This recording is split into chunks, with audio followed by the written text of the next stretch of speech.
Hello, Medfield. I have two other guests this evening, or this afternoon, depending when you're watching. Years ago, starting in 1978, I became a volunteer EMT because there's an article in the newspaper that was dramatically demonstrating the need for EMTs in this town. And these other ladies were part of that group, and I met people there that I had never known before. Standing here was Joan Kiesling, who was EMT with me. You took the course in '78 with me. That's right. And Nancy Irwin, who took it in the middle '80s, I believe. I would say middle 80s, yes. And the weird thing is, I know Joan for 20-some years or more before that. And Nancy I knew from church, but I didn't really know her. But you developed such a bond with people that you are in ambulance service with. Bad things, death things, sad things, actually a few good things where a baby is born, etc. But the bond is there and always will be. So, Joan, what's your favorite thing about being an EMT? Well, it was the people you met and the fact that you were needed in town, and it's not the kind of job that everybody wants to do. So I was always interested in nursing in the medical field. So I decided to go to that meeting that Bill Mann had, then Chief Mann.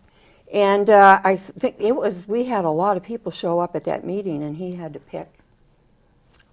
He did. He had to sort through. He had to sort through, and so Ann and Andy and I and many others. Quite a few others. Yeah. Yeah. And Nancy, how about you? What got you going? What got me going to be an EMT? Mm-hmm. Well, when I was in my 30s, I had a disease. I got mono, and my doctor misdiagnosed it because he said, people in their 30s don't get mono. It's not, it's a teenage disease. So I kept getting sicker and sicker and sicker and sicker. So basically, I got so sick that I was home sleeping 24/7. The town came to my rescue and took care of my children. When I finally got better, I decided that I wanted to know everything that doctor knew, so to see if I would have made the same decision, if I would have misdiagnosed my case. So I took a few courses. I applied to med school. I was interviewed. I was told I was qualified, but I never did get into med school. But in the meantime, I had done some volunteer work at the emergency room in the hospital because I wanted to have some medical experience. But then I decided I wanted to see on the other end, like what happened before the ambulance got to the hospital. So I took an EMT class, and I became an EMT here in Medfield, and I ended up loving it so much that I was an EMT for almost 20 years. So. Yeah, no, I think we all really felt that we were doing a service that nobody else probably could do. It was amazing to me. I never would have thought as a kid growing up that I would be volunteering in an ambulance squad, and volunteering for real. We had pagers. We had to pick them up at the police department. Our shifts were 12 hours, 5 to 5. So at 5 o'clock, you had to walk down or drive down to the police station and return your pager because the 5 o'clock p.m. shift would be there waiting to pick it up. And one of my favorite things about the switch was Bob Curry, who's got to be one of my favorite EMTs of all time, always had a joke. Always had a joke, and sometimes 3 or 4, and I'd walk home just a couple of 100 yards trying to remember the jokes to tell my husband. I'd forget every single one by the time I got home. But he was great, but that camaraderie was terrific, and I finally bought my own pager because I was on call so much that it was just easier to keep it, and then they would use me when time was short. Yeah, we didn't have paramedics. So no, we didn't have paramedics when we started out. There were a lot of things we couldn't do. We couldn't use masks, garments, and We also, when we got called, I mean, it was only a one-way communication. You couldn't even use your beeper to respond that you were coming. You had to be near a phone to be able to call back and say I'm on my way, so that the dispatcher would know we were on our way. And sometimes you weren't near a phone and you couldn't call, and they wouldn't know. And sure, I would get very nervous if I wouldn't even to go to Shaw's. I would be very nervous. So I stayed really close to either at home or very close. Right. I tried to the station, because I was on with you a lot, and I'm very close to town. But Ann's closer. Yes. And Ann would be down there first, and she'd drive the ambulance up. Most of the time, she'd be sitting there waiting. I'd come running in, and we'd be off and running. Yes.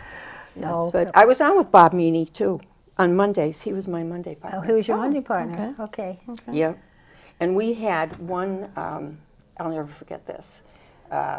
I had Mike and John, my twins, in the car. They were about 9 years old, and I had Jason, their friend, and we were going to go down to the pond to sign up for swim lessons, and I was on call. And doesn't the pager go off? Yes. And this is what the call came. 2 arrests and a gunshot wound. And I'm thinking, 2 cardiac That's what I would have thought. and a gunshot wound. Had the kids get out of the car. I said, go on home. Came down to the station, and it was two people Being arrested? were arrested. And the third one was shot, but he had just like a nick, just a nick. So, but by the time I got there, I was like, Yes, was like Oh, this. sure. How do you handle 2 cardiac arrests? There's only 2 of us, and a gunshot wound. Do you remember your first cardiac arrest, Nancy? No, I do not, as a matter of fact. No. I don't think I had that many, actually. See, I remember mine. My husband was on call with Bob Curry. And when Andy called in, they said, can Ann come too? Because we have a possible cardiac arrest. So we went along. I went along too, so there are 3 of us. No paramedics available, no fancy equipment available back then. And we did CPR all the way to Norwood Hospital, which was a great hospital, by the way, for an emergency. And when the man's wife came in, we hid in the men's room. We couldn't, I had never been in a position like that before, and I couldn't face the woman because she had no idea what we were doing in the bathroom where he fell. And it was I still remember that. It was very, very sad. And we just, as very mature adults, hid in the men's room until the woman went past. And then we came back out. And we drank coffee the rest of the night. I still remember that. Very emotional. Very emotional. Well, do you want to hear the worst ambulance run? Okay, Sure. your worst one. Okay. This might gross everybody out, though. You were with me. We picked up this lady over at the apartment buildings, an elderly woman. She had Probably the age we a are now, stroke. Joan, be careful. Probably like we are. Yes, she had. They thought she had a stroke, possible stroke. So, anyways, we're putting her in the ambulance, Ann and I, and we get a call. Hurry up over to Spring Street. There was an accident. So we got over to the accident. You remember this. A snow plow, or one of the trucks with the plow had somehow hit this car. The gal didn't have a seatbelt on. She was thrown out of the car. Ann and I got out and we started CPR. While the woman is still in the ambulance? The other one? Somebody went into the ambulance to be with her. One of the cops went in. And we started CPR, and I did the mouth. And when I blew in her mouth, the whole side of her cheek came off. And Ann was doing compressions, and she could hear just, all the ribs cracking. And thank God, I think Bob Curry came on the scene, and also Dr. Stagg. Because once you start CPR, you have to just keep on doing it. Right. Until somebody tells you. Until you get a doctor, and Dr. Stagg Jr. came on the scene and pronounced her dead. But that was probably, that was my worst one. Well, let me talk about a funny one then. 'cause Okay, that's how kinda about funny? sad. That was, yeah, it was. We'll mix them I up. can't think of too many funny things Funny and that sad. happened. Funny, Nancy. Well, I thought this was funny because it got called in as a gunshot wound. And so, I was a relatively new EMT, and so I'm playing over all the experiences in my head and all the facts in my head. So I know I have to look for an entrance wound, which will be small, and an exit wound, which will be big. And if I don't find the exit wound, then the bullet will be inside the body somewhere, so we'll have to be looking for that, more or less. And when we got to the scene, it was a man who was up on a roof who had shot himself in the knee with a nail gun, so that it wasn't a bullet as such. So it's like, all my preparation and everything, I just had to laugh because it wasn't anything that I needed to, Yeah. You think look the for worst. that seriously. Yes. And so Yeah. fire department was there and had to get the gentleman off the roof, and then we took care of him once he was off the roof. But I just had to laugh about it later. That it wasn't, a bullet, and there wasn't somebody roaming around Bleeding to town death. shooting somebody. Yes. Well, I remember a time with John Sullivan. If ever anybody needed to go fast, should not be me at the wheel, because I am not a fast driver. So when I was home with John Sullivan or Bob McCarthy, who were marvelously safe, fast drivers, I'd always, if it was in a hurry, I'd always say, "Would you mind driving?" So the first run I had that day with, or that evening with John Sullivan, I drove. It was fairly routine, no problem. I didn't have to speed, etc. But the next one was my turn in the back, and he was driving.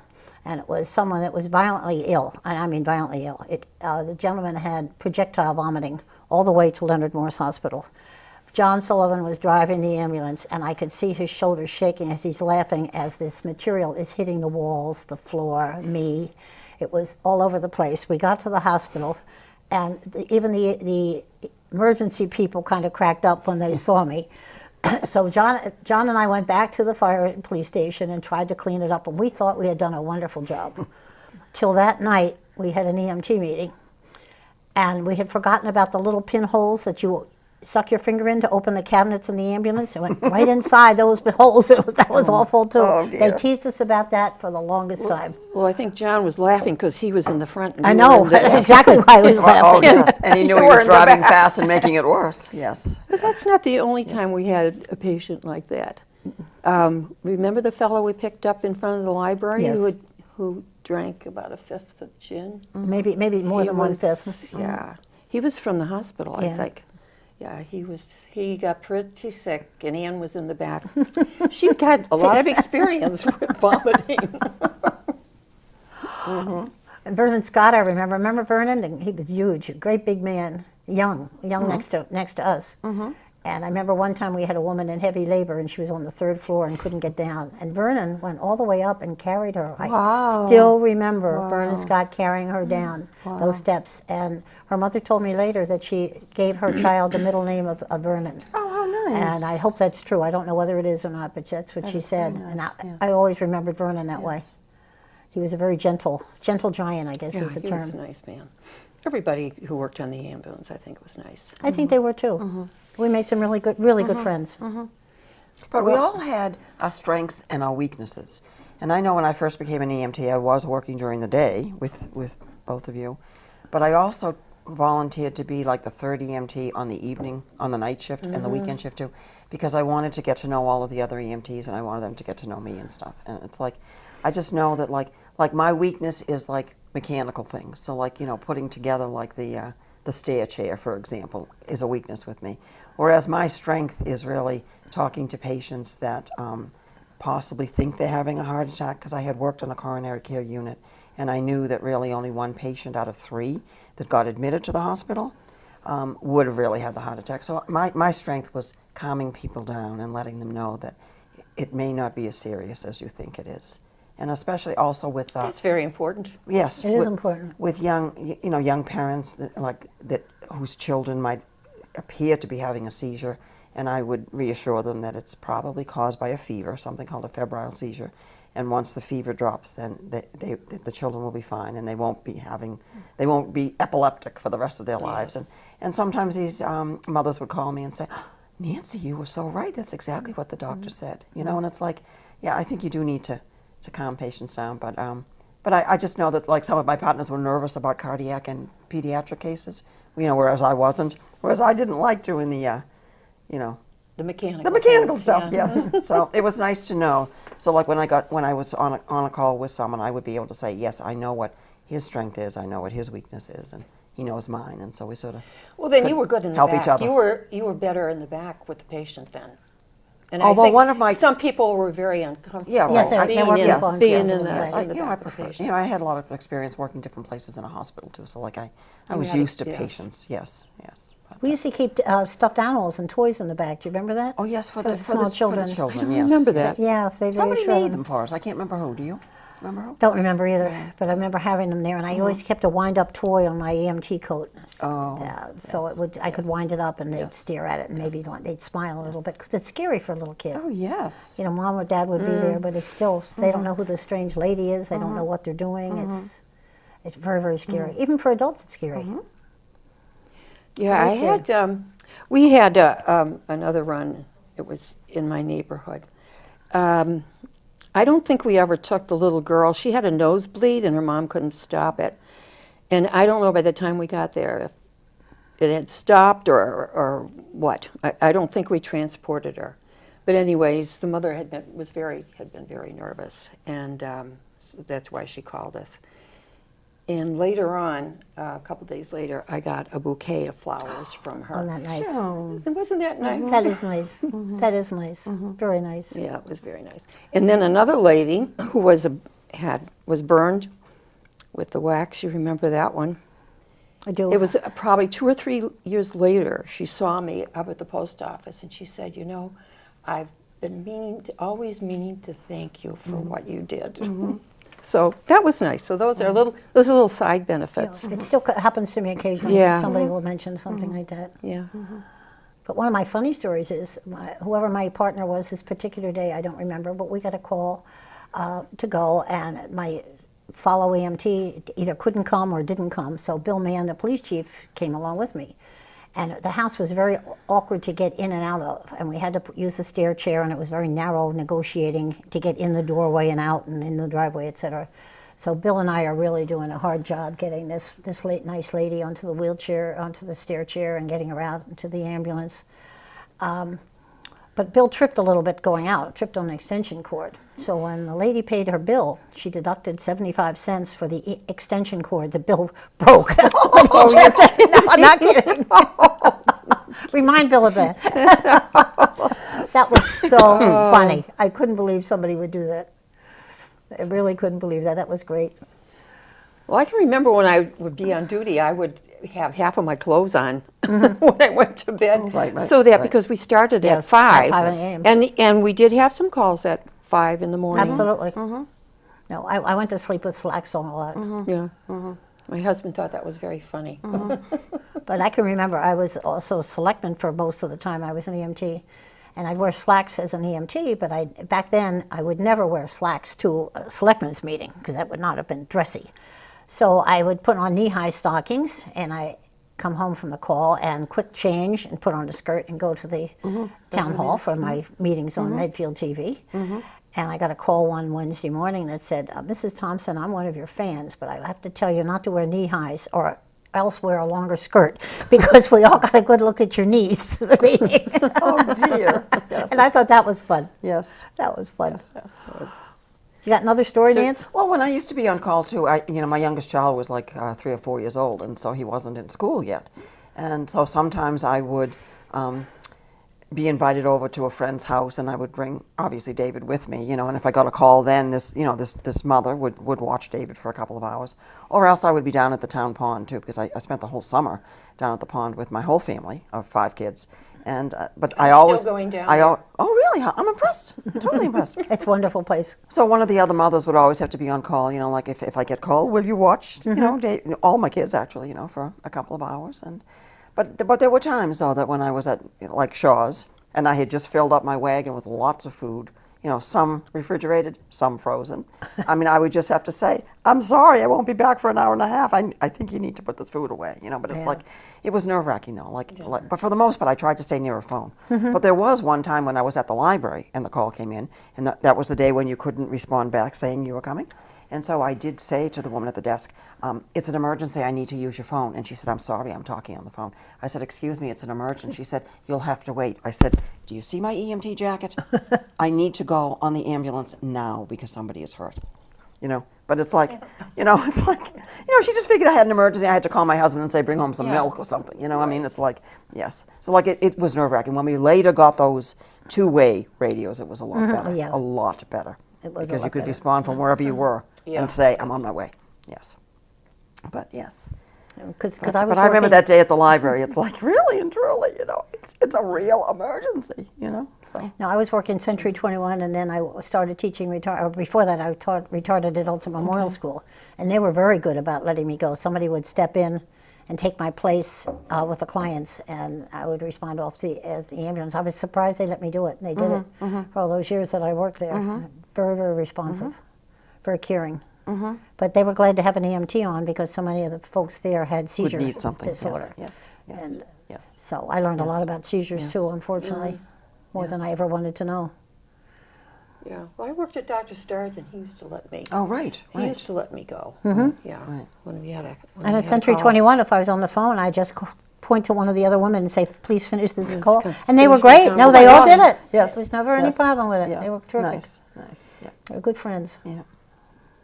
So Bob Curry used to do the he was kind of the overseer, Bob Curry was, and he did all the training and the meetings and stuff like that, and I did the scheduling during the day. And one time I was curious to know when most of our EMTs were called because we didn't have paramedics then. And so it took me forever on the computer. I'm going back to the 80s. It was really took, even the late 70s. Took a long time, and I found out that most of our major calls, cardiac calls in particular, were Monday mornings. Really? And if I had known what I found out later, it's the national average is most of the cardiac That's calls are true. Monday morning. I didn't know it. I could have saved myself all that hassle, Yeah. but we needed to find whatever time we needed to have a third EMT available see.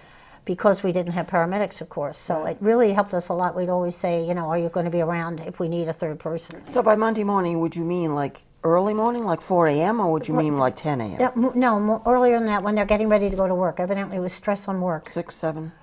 They have But to you would have think some- after the weekend where you're relaxed, that it wouldn't be the case that Monday would be the But on day. the other hand, But you it don't, is. but you Yes, don't I want to know go it back is. to work on Monday. That's why. Maybe Yes, that's it. yes. I was very Yes. surprised to find that out, and I kept thinking I'm doing something wrong when I'm doing this chart, and it kept coming back the same. We redid it, and it came back exactly the same Interesting. because we did need that third person.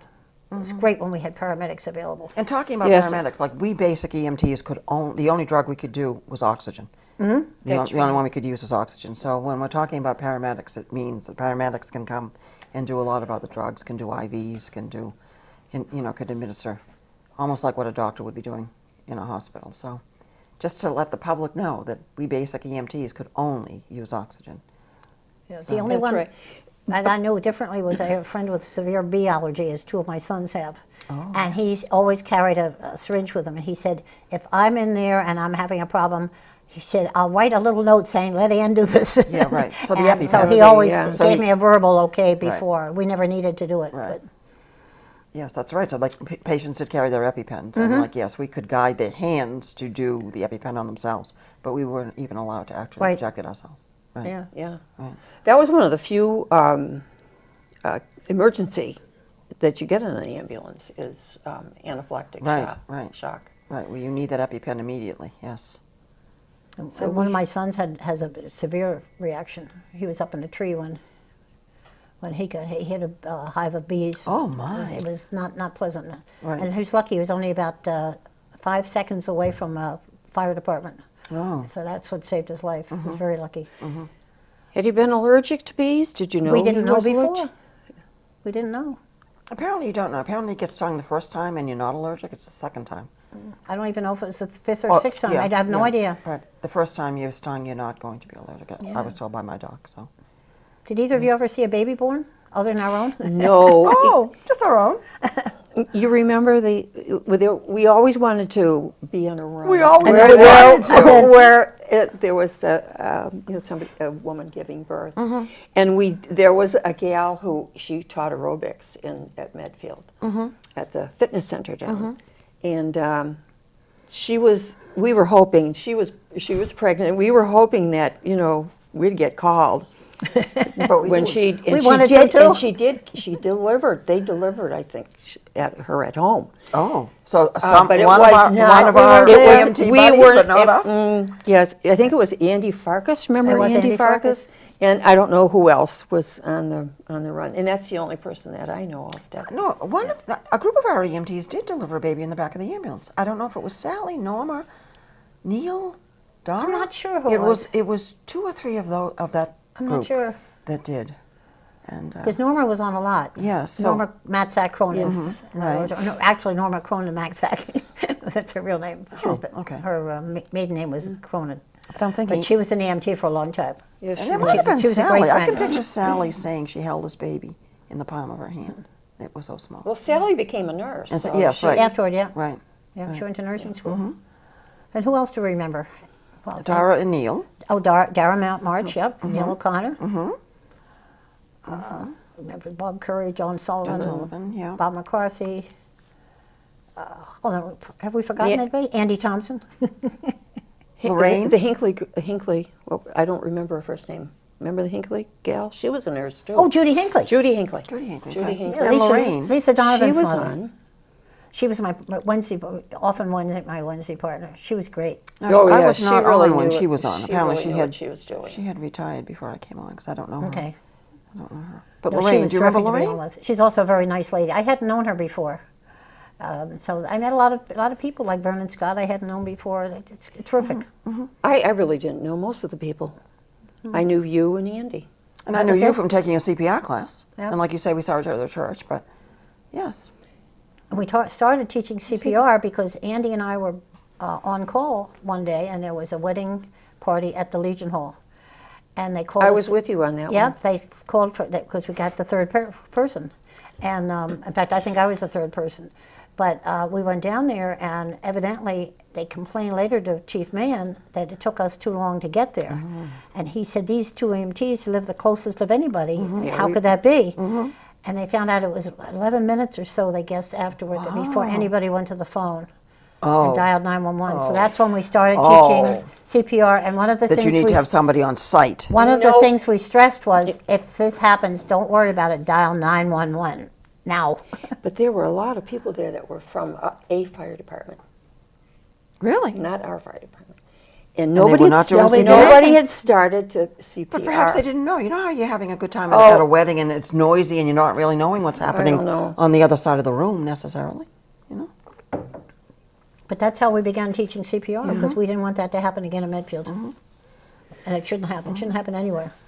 Oh, I remember. That's another funny story. Because I became a CPR instructor. And one time around Halloween, I was teaching a class at the police station. And since it was Halloween time, I decided to dress up in a Halloween costume. And the one I chose was a jailbird costume. So, of course... The police station. Yeah, at the police station. And so the people are taking CPR, and they're laughing hysterically that a jailbird is teaching them CPR. Well, you remember how long it took to teach CPR? We used to do Used to be it two three- evenings, two or three 2 weeks. or 3, yes. In the beginning. and you had to, you know, they had to do it perfectly or close to perfect, and take Absolutely. a written test. And now I haven't taken a CPR course for a long time, but I don't think you have. boom, boom, there's, boom. there's not much you have to do except Really? do compressions. Okay. Just Isn't look at that it- right? Absolutely. Just look at it on Yeah, it television. has That's changed about over it. the years, yes. It has. So, But so it was everything we complicated. told people turned out to be, they changed That was everything. so important. And it was important Yes. as far as everybody knew back then. All Right. the cardiologists believed in it. You go by what the current standards are, you know, so, yes. But if you had to do it, I think I would go right back to the way I learned Yeah. originally, because that's what really And that's stuck what's ingrained in my us. head. Right, Yeah, right. I probably would too if I had to Yeah. do it now. I remember the first CPR one I did I was on the way to the hospital. We were going to Norwood, and the person went into cardiac arrest on the way down, and I got, because I was right there, got the person right back. And I came home. When I got home, I called everybody I knew and said, "It works. CPR works." I had never had it happen under my hands before. It was like a miracle. Either of you have one of those? No. Well, once None you of and my I, patients now I do came remember back. that you and I were doing CPR in the ambulance, and also when we got into the emergency room, we continued doing CPR until someone else took over the case. But like I don't know if that person ever lived or not. I don't can't know whether remember. they did or I not can't really either. remember. Well, I remember one gentleman that we took in the ambulance who he had been outdoors working, and he got just all of a sudden he didn't feel well, and he got kind of cold and clammy, and so anyway, Ann and I were on this run too, and we got him over to Leonard Moore's. And I don't know if he went into cardiac arrest before we left or just as we left. Oh. And he did survive. Oh. He did survive. I see him and all the met, time. I met him at Shaw's. Oh. A couple years later, and he said, "Do you remember me?" And I said, "Oh, I sure do. I sure do remember Every time you." I see him, he says thanks. I haven't isn't that haven't nice? seen him in ages. We have mutual friends, and so we see Oh, him at okay. a party once or twice a year. We see him. isn't that nice? He'll never forget it. Yeah, of course. Never forget it. It's like I'll never forget my first crib death. Oh, I was with you on that one too. Oh, I did not have any I of had those. trouble going by that house for years because you just see that poor little thing in the crib, and it was. And there was nothing Right. you could do because And we all have healthy children. We're lucky. But I'll never forget that one. But I'll also never forget Vernon Scott carrying that lady down 3 yeah, flights of that's awesome. stairs either Yes. when she's in Yes. labor. It was amazing. You remember the old nursing home. Yes. That was a job, getting up those stairs, because, you know, they didn't have elevators. It was really Hard. Medfield, when it was It called is- Medfield back yeah. then. What a difference it is now. It's a beautiful But, place. but the police always responded with us. I mean, they were always the That's first right. responders, and they always offered Always- to help always helped us. carry. Yes, they did. The police Because it department was very always helped difficult to us. carry downstairs and around Oh, yes, corners, or absolutely. heavy patients, really.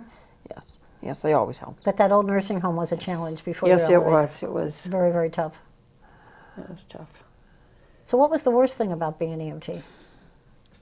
The time, the fact of being on call so often, or? The stress of not the being able pain. to get there, you know, not being able to respond back to say you were coming.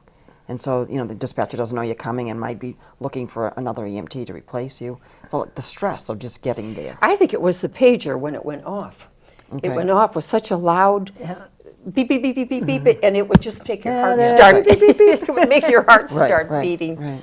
So that would, and I hated accidents, because you never knew what you're going to find on an We had some accident. horrible ones. Yeah. Absolutely horrible ones. And drownings and suicides to me were the worst. No, I never had a suicide, thank heavens. Unfortunately, I never had d- several. Did you really? I don't think I did either. It was awful. Absolutely awful. I remember talking to Bob Wood, who was a minister, of course, one of my favorite people in the whole town, talking about suicides one time. And I talked to the priest at our church, and they were other people, and they all, the consensus seemed to be it was the most selfish thing anybody can do is suicide, because it puts the onus, all the horrible stuff, on the family and the friends. And the person that's in trouble escapes. But on the other hand, I think the person is very ill. Oh, I'm sure. Oh, I don't do think. Yeah, that. I don't think they're But they're making horrible rational things. Yeah, right, decisions. right. They're horrible. They're, to me, that was to me the worst, even worse than the accidents, was the few suicides that I had. And most of the things I had were things like accidents at a football field or a soccer field, or just a medical emergency that, you know, the person was able to explain what the situation was and you just got them to the hospital. I didn't really have anything horrible, terrible. So, but I wasn't an EMT as long as you, although maybe I was. I guess it was about 17 years I was an EMT. How long were you? I think it was about 14, but I'm not sure. A little bit longer for me, but I remember they used to have to pay EMTs to go to the football games and soccer Yes, games. So right. Nancy Preston, another one who was an yes. EMT with me, took the course with me. She was the town clerk for about 100 years, I think. And we became good friends because her sons were friends of my sons, and her daughter Betsy went to high school and also went to college with my daughter Barb. So we became good friends, and we stood there at the sidelines. And my oldest son, was playing freshman football at the time. And I never knew how hard they hit. Now, my oldest son is 6'1" or maybe a little bit more, a good-sized kid even then. And you could hear the pounding and the punching. And I thought, oh my God, am I going to have to go through this all through high school? And the following year, they started soccer. And thank God he decided on his own to take soccer instead. So he dropped the freshman football and went on to soccer, which was great. But I had no idea of how hard they hit until then. But then again, they had the pads and they had the helmet. I always thought we took more soccer injuries than we did football injuries. But they were like actually. broken arms, broken legs. Yes, My kids well, had yes, those, but yes. not a head-on. Well, yes, yes. That's what I was yes. concerned about, But there was still plenty of fractures you know, at the soccer field. including my own kids. I remember one time being there as a parent watching a soccer game, and I wasn't an EMT at all. I mean, I wasn't the EMT on call, and something happened, and I just quickly looked around and asked some of the parents that were reading magazines if I could have a few of their magazines, and I kind of rolled them up and kind of put a splint on the on the child's arm until the ambulance came. You know, so it was, you know, a handmade splint, you know, from rolled up magazines. So like you kind of like do what you have to do. Sure. That's right. Any regrets for doing this, you guys? The money wasn't much. No. Oh, no. I don't remember what we got paid. We got paid only, by the way, Tons of money. we got paid only if we got a call. If we didn't get a call, we could sit there That's for right. That's right. 5 days and not get a single so dime. you could give up your day and be You in give up town everything. And yes. And yes. it would either be you got nothing, or you got 2 or 3 in a a row. lot. Always. Yes. They always went back to back, Right. it seemed. Yeah. But the same is true of CPR. The CPR classes that we gave, we never charged anything for them. We only charged enough. charged the amount. Well, people had to pay for the class, but that was really for booklet. the No, we started teaching at $5 each because we were trying to make expenses. Okay. And we had to buy new lungs and disinfectants and the booklets. You had to get new booklets, et cetera, periodically, new tapes as they changed the direction. So we charged that. And then we had to go up to $10 because 2 of our mannequins broke. Bill Mann, I did the scheduling for the CPR classes, but Bill Mann did the mannequins, thank God, and he took care of all that. And then if we had any money left over, we donated it half to the home committee and half to the library, who let us use their facility free, which was great. So we never had to pay the library for using it. Oh, I thought they great. were given at the FAF Center. The We classes. did a few at the FAST Center, we Okay. did a few at the police station, but Okay. the majority of our classes at the end were down at the other place. But we also I started a class with Bill Mann at the high school, and we charging the kids $1 a piece to do that because we had to get our cards processed through Franklin Lifesavers, and that cost was $1. So we just ate up the other expenses. And we taught hundreds of kids every year. Right. It was wonderful. Right. Through their phys ed classes. I believe they still I do know, that. you did it, and Joan did Yeah, it. they did, yeah. Sally Wood did it. Nancy Preston came. A bunch of us came. It was great. But you do see, I mean, I have seen in the adult education where they're giving CPR courses, they're charging $65. And right. so ours was just a pretty basic, small amount because we didn't get most paid. of the time we made a little profit, but so But we weren't charging for we our set up a time. nonprofit No, account. I never yeah. made any money No, on we it. weren't No, charging no, for we our time. didn't. No, what we did is we gave it I'm to the kidding. library and the home committee. I mean, it's what else are you going to do with it? We don't want to get paid for this stuff. But it was great. But we were always afraid if we didn't charge enough and then 2 or more of the mannequins broke, we were going to be in the hole for a couple of That's years. true. They We were not didn't need cheap. to replace So that's why we had charged for it. And we did have to pay to process the cards and do that.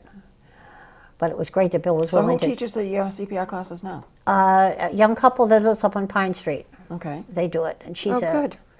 yes, and we gave our mannequins to them.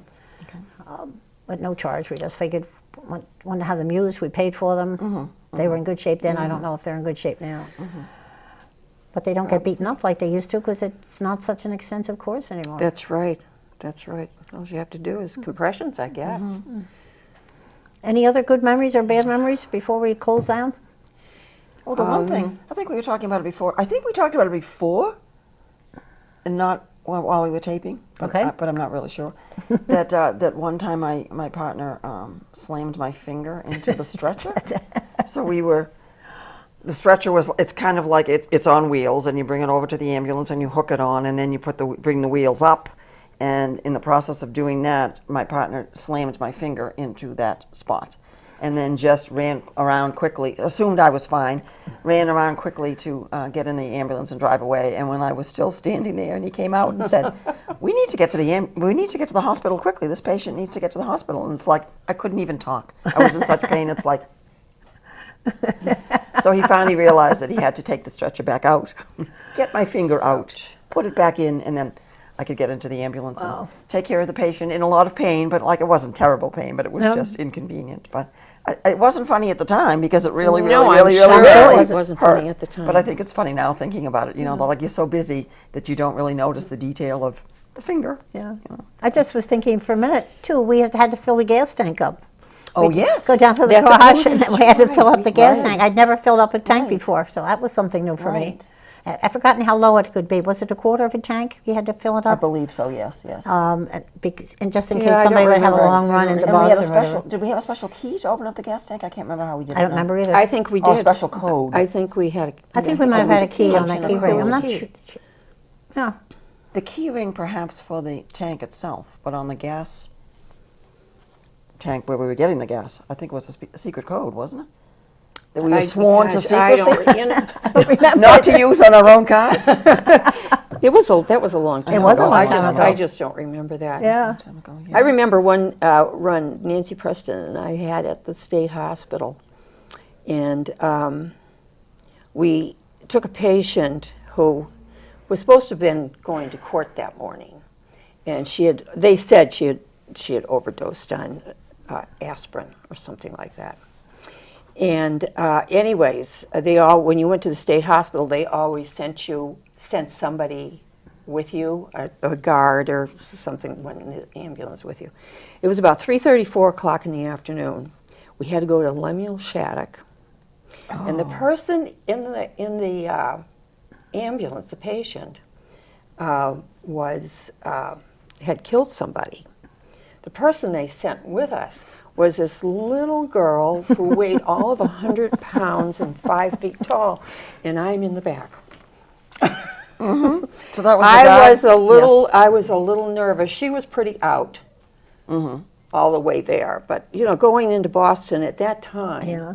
and then we had to take her through the ward or the prison cells at Lemuel I remember those. and that was kind of scary. I've never been in a prison before. Oh, really? No, and don't want to go back. No, Andy had a couple of rooms So that was over there. kind of scary. Yeah. They even had restraints on one person we took from the hospital. They put under Yeah. restraints, so the shackles were on the side But of the we cot. could not put restraints on No, we could anyone. not, but they did there, and then we were okay. Like, I've forgotten about that. She did not have restraints on. But overall, it was a good experience for most of us. totally. We I all would do learned it a It lot. was. in a heartbeat. I mean, you know, if I were living my life over again, I certainly wouldn't do it at this age. But No, we're too but, old. Oh yes, I really We're thought. all over too old I thought to it was do a great service, like you said, to the town. Yes. Somebody needs to respond to take emergencies, you know, and you know, now our fire department does it full time. But back then, you know, we needed to be there, and you know, many people. I think we probably maybe had about 20 EMTs at the time that I really came on, but most of them were evening and Yes. weekends because they had full-time jobs out of town. Sure, and I during had a the day. full-time job, but in town, so it yes. worked So out well. there were only a few of us that could do the daytime one. So, like, yes, I thought it was great. Yes, I learned a lot, I think, and hopefully it was helpful. Yes. Oh, I think we probably were helpful. So we're glad we did it. Yes, we are. So we're glad we Yeah, did I'm it. glad We we are. did it. The Yes. hardest part was if you were on a bad call with somebody you knew well. Yes, yes. A cardiac arrest, and I've Right, had right. several, because I have 6 kids that were very involved in different things. There would be so many people I would know. That you might know. Yes. And it was very hard, Yes. you know, to be on call with some of those people that you really knew well and that knew their families. And That I won't forget.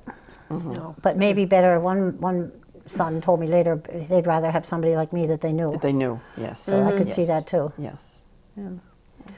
But thank you both for your years of service and for coming here Oh, in you're today. welcome. Really You're appreciate you. welcome. Thank you for asking us. Yes. So thank again, you. it's Nancy Irwin and Joan Kiesling, and if you see them at church or at Shaw's or whatever, ask them if they have their beeper on, because maybe they'll go back on duty someday. But thank you so much for listening once again.